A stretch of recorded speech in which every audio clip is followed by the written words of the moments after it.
Hello there, it's Marsha. And I'm going to show you how to deploy a Traefik Proxy dashboard to a Kubernetes cluster quickly with Proxy Wizard.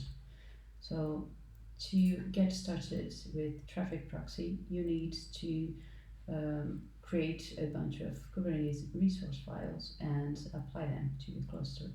To do that, quicker than going over each one of them, I created a script that downloads them and applies them to a cluster in one single command. So let's do this.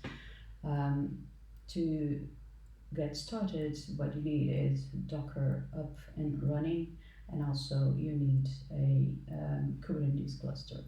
So go to a directory of your choice where you want the resource files to be downloaded to, and then start the cluster. In this case, I am creating a cluster with Unicube.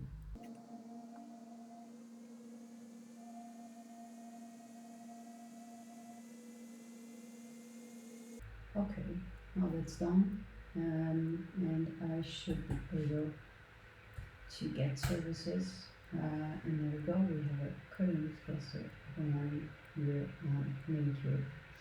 Then I will run the wizard script. So I'm going to copy this and place here. In a matter of seconds, I have everything up and running. So I have the Hello app service, Kubernetes service, Traefik dashboard, and Traefik web service, all of them up and running. So if you are not on Unicube, you should be able to visit your localhost on port 880 to see your Traefik dashboard. But because I'm on Unicube, I need to launch it manually. There we go. Here's my dashboard. Okay.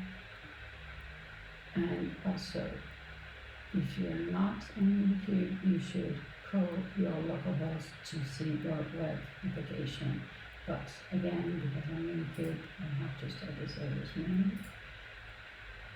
So to launch this there we go. And there we go. The web app is up and running. If I want to see the Kubernetes dashboard, I can launch it from here. There we go, we can see the Hello World app, Traefik deployment, both of deployments. I can see two pods here, one for the app, another one for Traefik, and two replicas also. So there we go, you can easily go from there. That's it. Thank you. Bye.